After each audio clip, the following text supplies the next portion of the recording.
Salut, c'est l'anonyme, je vous balance une nouvelle vidéo. C'est une vidéo qui complète la précédente, elles vont de pair.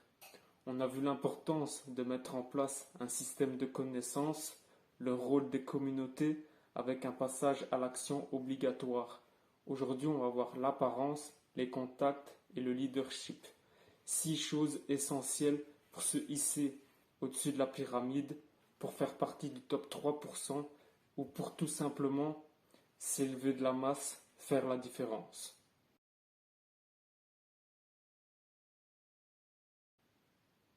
Vous commencez à connaître le style de la maison, tout ce qui est paraître, vouloir plaire, vouloir montrer le matériel, tout ça je trouve que c'est de la merde.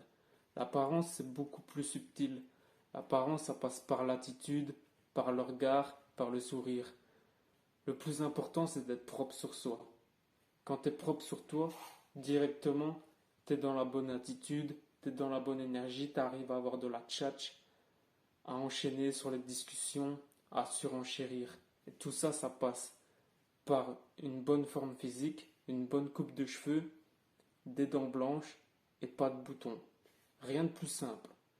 Et tout ça, ça va déjà te faire gagner beaucoup de points. Que tu sois grand ou pas, que tu aies une barbe ou pas. On entend partout sur YouTube que pour être plus attirant, plus beau, plus viril, il faut avoir une barbe. Du coup, il y en a plein, ils se laissent pousser des poils de cul, on dirait des clochards. Moi, j'ai une tête de bouffon avec une barbe. Si c'est une petite, ça passe, mais si c'est trop fourni, c'est dégueulasse. C'est pas une obligation. Donc, soit ça te va bien et tu l'entretiens, soit ça te va pas, tu rases tout. La solution à comment être plus beau, c'est de perdre du poids. Tu auras les traits du visage plus marqués. Et en même temps, tu seras en bonne santé. Pour ce qui est du style, je suis un grand adepte du minimalisme. Ça correspond bien à mes valeurs et à ma personnalité. Mais si toi, tu es quelqu'un d'extravagant, va pas changer toute ta garde-robe parce que je t'ai dit que le minimalisme, ça m'allait bien. Quand je me balade dans la rue, que je regarde un peu les gens qui passent, ça me viendrait pas l'idée de mettre un pantalon de cow-boy ou un training de l'OM. J'ai mon style et je le porte bien. Et j'ai déjà géré des meufs en Primark, hein, et parce que la tenue me met en valeur. Si demain j'arrive sapé en Gucci, tous mes potes ils se foutent de ma gueule, parce que ça me correspond pas. En plus maintenant, il n'y a plus que des schlags qui mettent du Gucci, sérieux. Et ouais, fais en fonction de tes goûts, en fonction de toi, et en fonction de l'environnement. Si demain par exemple je vais en soirée techno, j'y vais en mode bas les couilles, limite comme ça, tu vois. Si c'est un entretien, là je fais attention aux détails. Mais j'ai toujours le même style. Et je vais pas venir avec ma petite chemise te faire une vidéo 4 hacks sur le charisme. Je t'en donne là du charisme. Pour ce qui est des accessoires, vous prenez pas la tête. Une belle montre et un bon parfum, ça passe nickel. L'élégance, ça s'achète pas. Si on vient de parler et que t'es incapable de sortir une phrase avec du sens, ça va être chaud pour.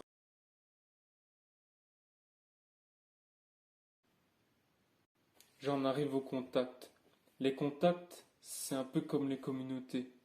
Si t'en as pas, tu vas galérer un peu plus, ça va te prendre plus de temps. Une communauté, ça serait plus sur Internet, alors qu'un contact, c'est quelqu'un que tu connais, que tu peux croiser dans la vie de tous les jours. Je prends mon exemple, je m'intéresse fortement à l'immobilier et j'ai de la chance d'avoir un agent immobilier et des mecs qui travaillent dans le bâtiment dans mon entourage proche. Ça, c'est mon cas. Mais toi, autour de toi, fais attention, tu dois sûrement avoir des personnes de référence qui peuvent t'aider à avoir des opportunités, que ça soit plus simple, plus rapide.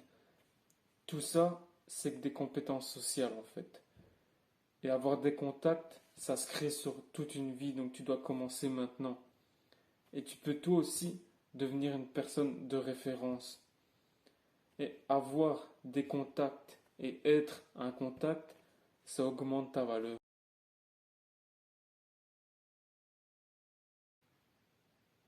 Quand tu travailles sur une compétence sérieusement, tu deviens leader. Et leader pour toi en premier. Tu prends le contrôle de ta vie, tu prends le contrôle de tes actions, t'entreprends. T'es pas là à attendre le match du samedi soir ou le réveil du lundi matin. Mais au début, c'est chaud. Les gens ils te prennent soit pour un fou ou alors ils se foutent de ta gueule.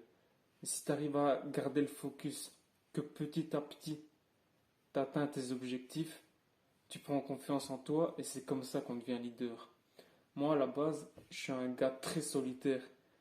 J'ai toujours eu des groupes de potes, mais tu sais, je suis le mec un peu indépendant qui, qui a différents groupes et différents centres d'intérêt. Et j'ai jamais voulu prendre le contrôle d'un groupe ou d'un autre. C'est pas dans ma nature de base. Et depuis un petit temps, je remarque que certaines personnes se rapprochent de moi. J'ai pas trop l'habitude, mais j'apprends. Restez toujours dans une logique de progression, les gars.